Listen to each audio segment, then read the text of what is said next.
Hello my dear students, rise of Magadhan empire और Magadhan empire को पढ़ने के बाद अब हम लोग पढ़ने वाले हैं foreign invasion in India. Bharat पर उस समय विदेशी आक्रमण जो हुए थे उनको हम डिस्कस करने वाले हैं। दो ऐसे फॉरेन एम्पायर्स हैं जिन्होंने भारत पर उस समय इन्वेजन किया, इंडिया पर उस समय इन्वेजन किया 600 BC टू 400 BC के बीच में। वो दो एम्पायर्स थे, मैसिडोनियन एम्पायर और ईरानियन एम्पायर। मैसिडोनियन एम्पायर को आप ग्रीक एम्पायर या फिर रोमन एम्पायर भी कह सकते हैं, और ईरानियन एम्पायर जो है उसे आप आर्कीमेनियन एम्पायर भी कह सकते हैं। तो आर्कीमेनियन और मैसिडोनियन जो एम्पायर हैं, इन्होंने जो इन्वेजन किया था 600 BC से 400 BC के ड्यूरेशन में, बस वही अब हम लोग डिस्कस करने वाले। सबसे पहले हम देखेंगे ईरानियन इन्वेजन के बारे में।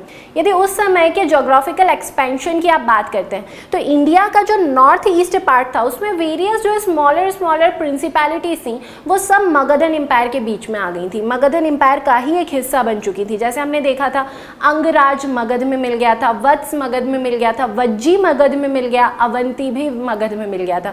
मतलब आप मगध का एक्सपेंशन देखें तो ये पूरा नॉर्थ ईस्ट वाला जो पार्ट है इंडिया का, ये पूरा मगध के अंडर आ गया। लेकिन जो नॉर्थ वेस्ट फ्रंटियर है इंडिया का, जहाँ पर आप देख सकते हैं कुछ प्रिंसिपैलिटीज, जैसे कंबोज आपको दिख रहा है, गांधार आपको दिख रहा है, इसके अलावा मद्र देश जिसे कहा जाता था। तो ये जो वेरियस प्रिंसिपैलिटीज हैं या फिर स्मॉलर ट्राइब्स हैं, ये आपस में लड़ रहे हैं, इनमें आपस में कॉन्फ्लिक्ट्स हो रहे हैं।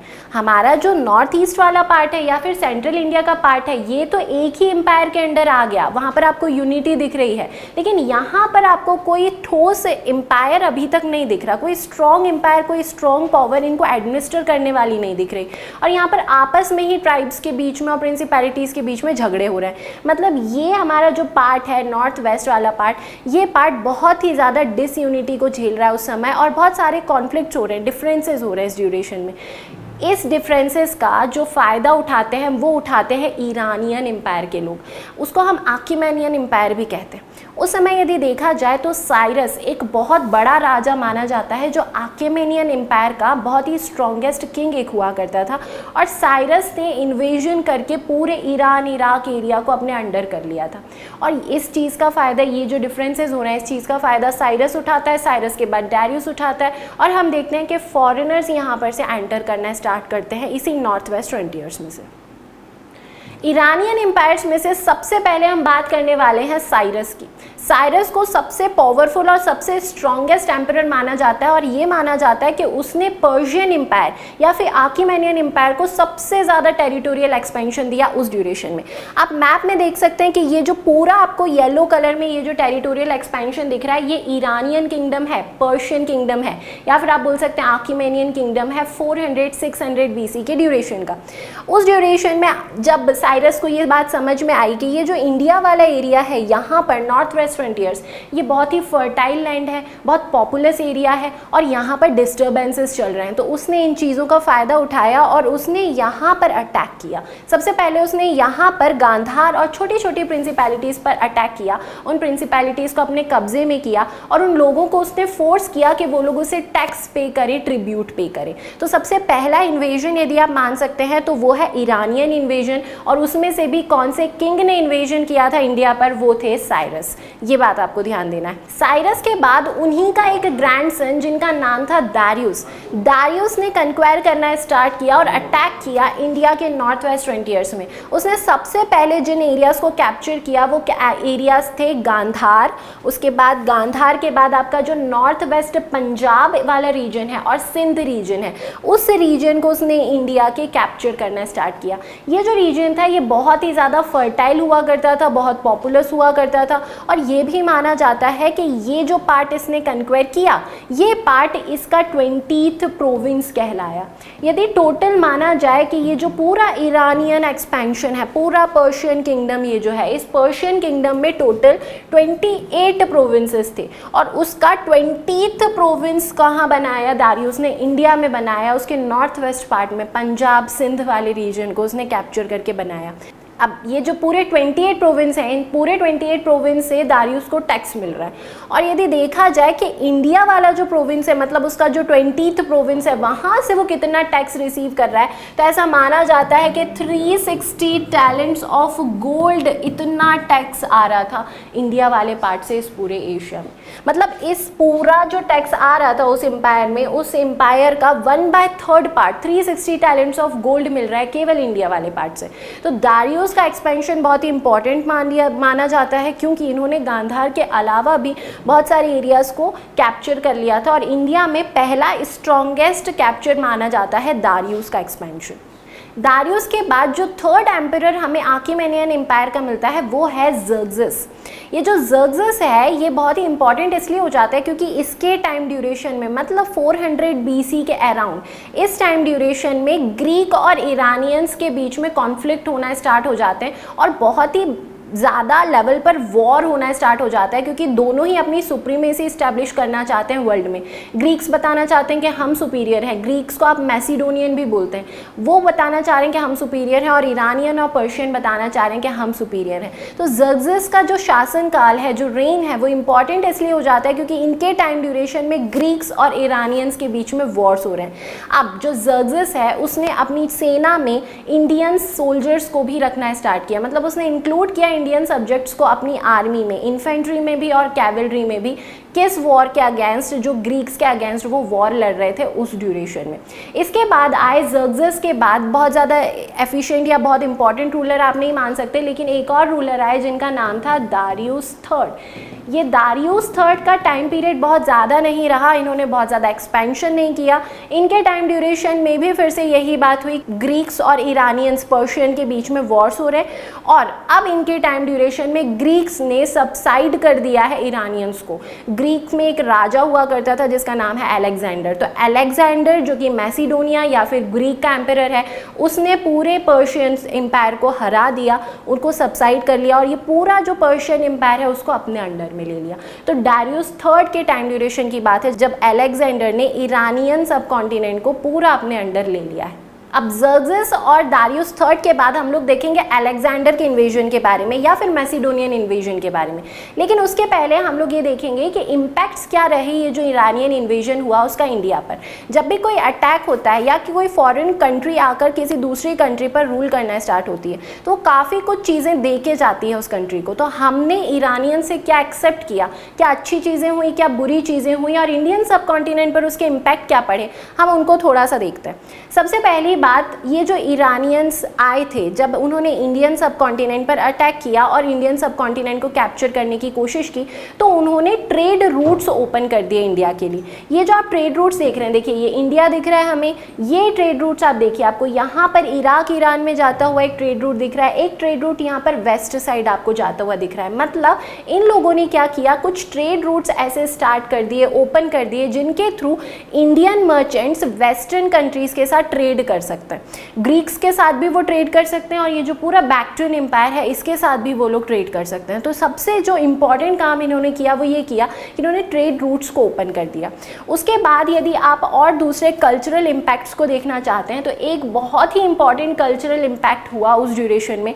ईरानियंस खरोस्ती स्क्रिप्ट में लिखा करते थे, मतलब उनकी जो राइटिंग स्क्रिप्ट थी वो थी खरोस्ती स्क्रिप्ट। ये आपको स्क्रीन पर दिख रही है खरोस्ती स्क्रिप्ट। ये खरोस्ती स्क्रिप्ट अरेबियन लैंग्वेज की तरह राइट टू लेफ्ट लिखी जाती थी।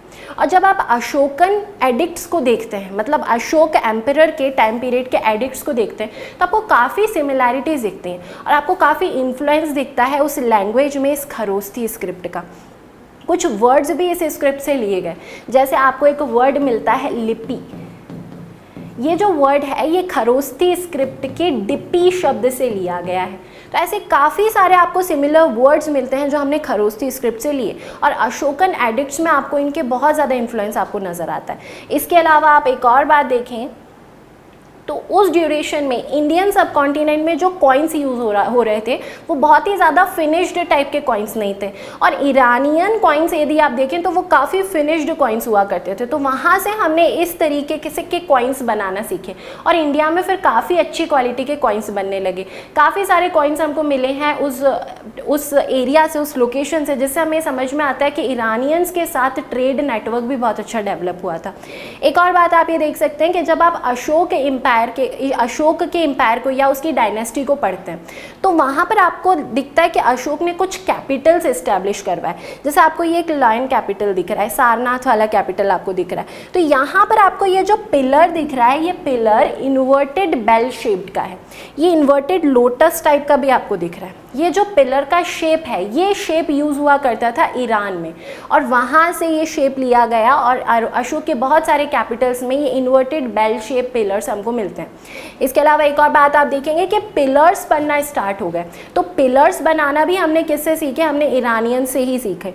ईरानियंस में हालांकि इस तरीके के पिलर्स बनते थे, मतलब स्टोन के स्लैब्स एक के ऊपर एक जमा के पिलर्स बनते हैं।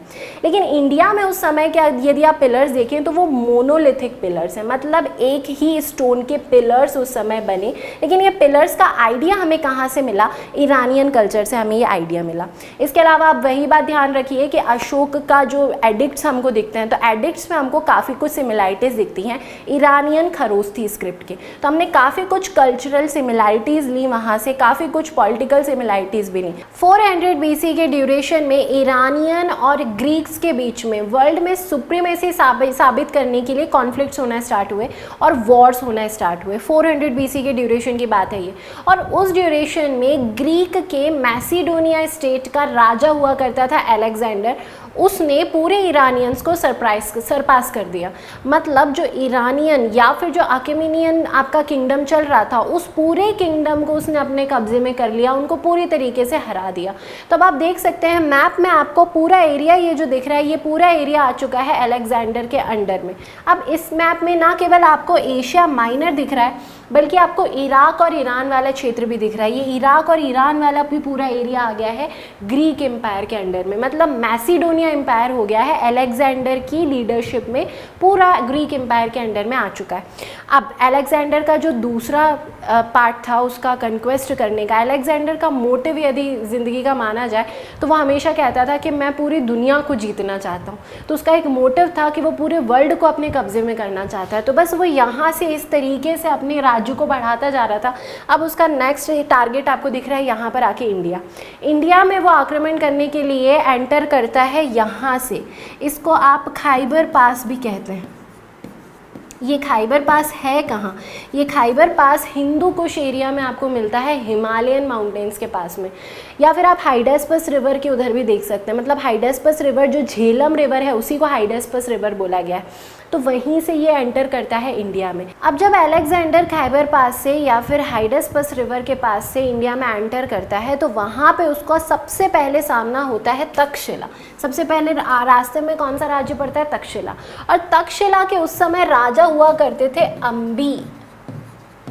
अंबी ने अलेक्जेंडर के बारे में बहुत सारी बातें सुनी थी। ये जानते थे वो कि अलेक्जेंडर ने इतने बड़े राज्य को अपने अंडर में कर लिया है और अलेक्जेंडर कभी कोई युद्ध हारा नहीं है। तो अंबी ने डर के अपनी सेना के साथ उनको सरेंडर कर दिया। तो तक्षशिला में उनका सबसे पहले सामना होता है किसके साथ? अंबी के साथ सामना होता है। और अंबी ने पूरी तरीके से सरेंडर कर दिया है अलेक्जेंडर के सामने।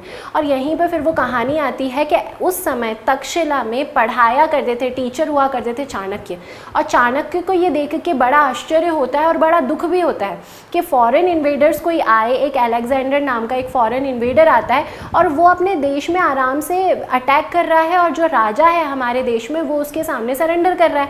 तो चाणक्य इस बात से बहुत ज़्यादा चिंतित हो जाते हैं और वो फिर जाते हैं धनानंद से बात करने, और धनानंद बाद में जाके उनकी इंसल्ट कर चुके हैं। जब जो बातें हम पहले ही देख चुके हैं, जब हमने मगधन एम्पायर देखा कि धनानंद इंसल्ट करके भगा देते हैं चाणक्य को। तो ये सब चिंता करने का जो किस्सा है वो कहाँ से शुरू हुआ? जब अलेक्जेंडर ने अटैक किया। तो अलेक्जेंडर ने जब अटैक किया तो आपको ध्यान ही रखना है कि तक्षशिला में सबसे पहले अटैक किया, और तक्षशिला के राजा जो थे अंबी जिनका नाम था, उन्होंने सरेंडर कर दिया। अब जो नेक्स्ट जो स्टेट आता है जिस पर वो अटैक करने वाले हैं वो है गांधार। तक्षशिला के बाद वो गांधार पर अटैक करते हैं। ये गांधार जो है इसके बारे में कहा जाता है कि ये झेलम नदी के किनारे है, मतलब हाइडेस्पस रिवर के किनारे है। और आपने कई बार बुक्स में पढ़ा होगा, सुना होगा कि वॉर ऑफ हाइडेस्पिस हुआ था या वॉर ऑफ हाइडेस्पस हुआ था। वो जो वॉर ऑफ हाइडेस्पिस है वो हुआ था पोरस और अलेक्जेंडर के सामने। पोरस कौन है? पोरस है गांधार के राजा। तो सबसे पहले जो सबसे बड़ा रेजिस्टेंस अलेक्जेंडर को मिला भारत में आने के बाद, तो उनको मिलता है यहाँ से। पहले वो अटैक तो करते हैं तक्षशिला पे, लेकिन तक्षशिला के राजा ने तो सरेंडर कर दिया, मतलब अपोजिशन या फिर रेजिस्टेंस तो उनको मिला ही नहीं। पहला रेजिस्टेंस उन्हें कब मिला, जब वो गांधार पर अटैक करते हैं। और पोरस जो है, ऐसा कहा जाता है कि पोरस ने बड़ी ही बहादुरी के साथ उनके साथ युद्ध लड़ा, और अलेक्जेंडर उनकी बहादुरी से बहुत ज़्यादा इन्फ्लुएंस भी हुए, उनकी ब्रेवरी से बहुत ज़्यादा इन्फ्लुएंस हुए। और बाद में जाके पोरस जब हार जाते हैं युद्ध, तो अलेक्जेंडर खुश होकर, उनकी बहादुरी से, उनकी वीरता से खुश होकर उनका राज्य उन्हें वापस लौटा देते हैं। तो आपको ये ध्यान देना है कि पोरस हारे थे इस युद्ध में। कौन से युद्ध में? जो हाइडास्पीस का युद्ध हुआ था झेलम नदी के किनारे, उस वॉर में पोरस को हराया था अलेक्जेंडर ने, और इस तरीके से अलेक्जेंडर ने अपने पैर और ज़्यादा अच्छे से जमा लिए भारत में। पोरस की बहादुरी से खुश होकर हालांकि उन्होंने उनका राज्य उन्हें वापस दे दिया।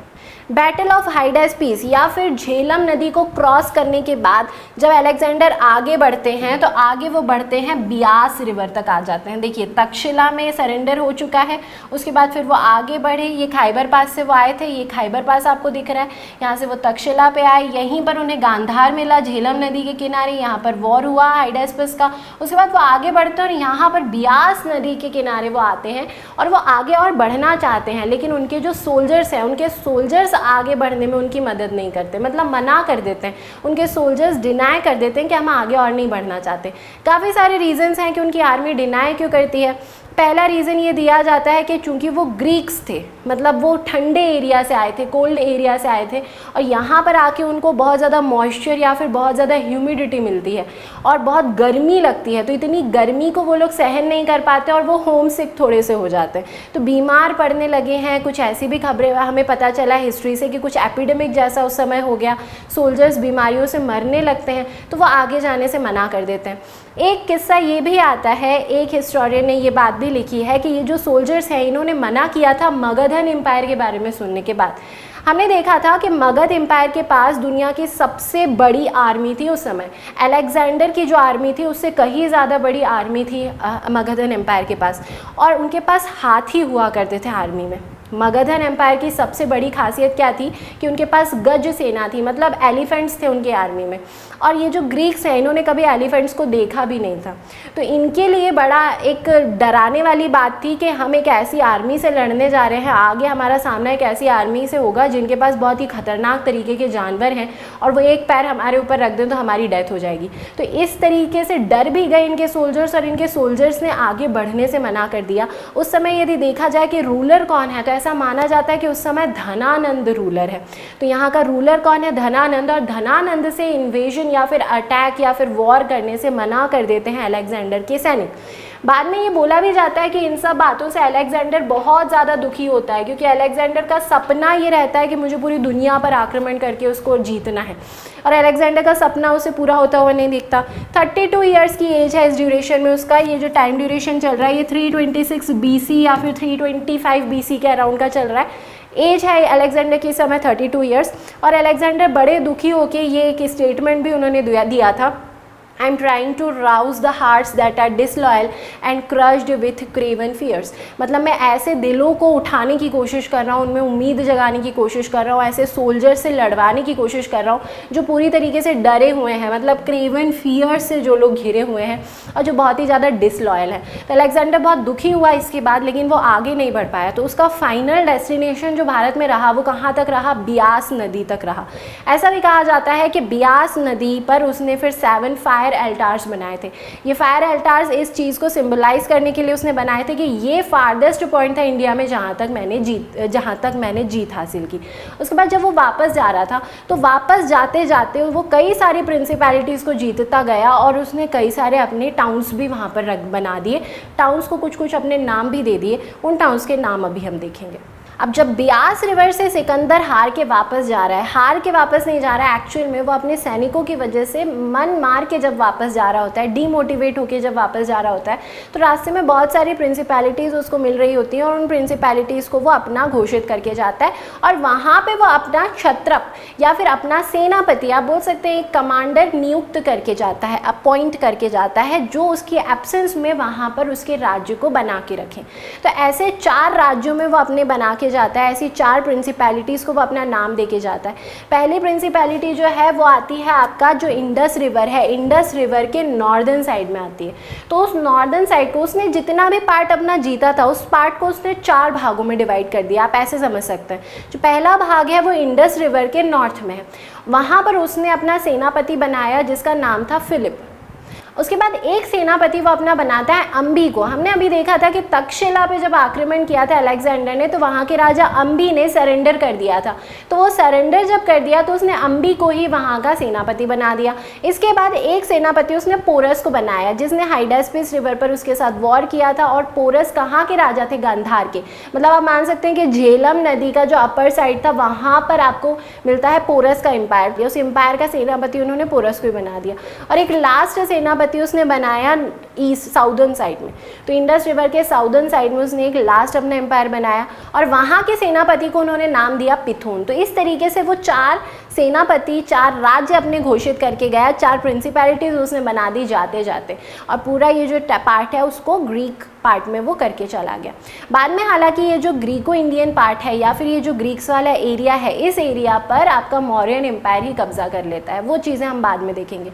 अब हम सबसे पहले ये देखने वाले हैं कि ये जो पूरा आक्रमण हुआ था अलेक्जेंडर का, इसके हमारे इंडियन सब कॉन्टिनेंट पर या इंडिया का जो कल्चर था उस समय उस पर क्या क्या इफेक्ट्स पड़े थे।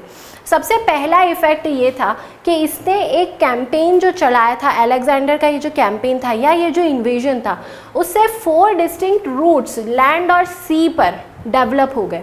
कैसे 4 डिस्टिंक्ट रूट्स? आप ये मैप पर देख सकते हैं, ये हमारा इंडिया का मैप आपको यहाँ पर दिख रहा है और आप ये डिस्टिंक्ट रूट्स देख सकते हैं। एक रूट ये दिख रहा है आपको, एक रूट ये है, एक रूट ये लैंड एरिया से आपको यहाँ पर दिख रहा है और एक रूट आपको यहाँ से होता हुआ ये जाता हुआ दिख रहा है। तो ऐसे 4 रूट्स उसने डेवलप कर दिए, इन्हीं रूट से वो आया था।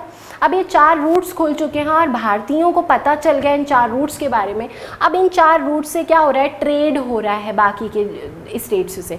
और आप यहाँ भी देख सकते हैं कि यहाँ भी वेस्टर्न ईस्टर्न पार्ट जो है हमारे इंडिया के, यहाँ पर भी ट्रेड हो रहा है। तो अब ये ट्रेड नेटवर्क जब डेवलप हो जाता है तो इकोनॉमिकल कंडीशन बहुत बेहतर होती है। तो हम ये बात मान सकते हैं कि अलेक्जेंडर के आने का एक फ़ायदा ये हुआ कि हमें समुद्री रास्ते पता चल गए कि कहाँ कहाँ से हम लोग व्यापार कर सकते हैं और उन रास्तों से हमने ट्रेड नेटवर्क को फिर इस्टेब्लिश किया।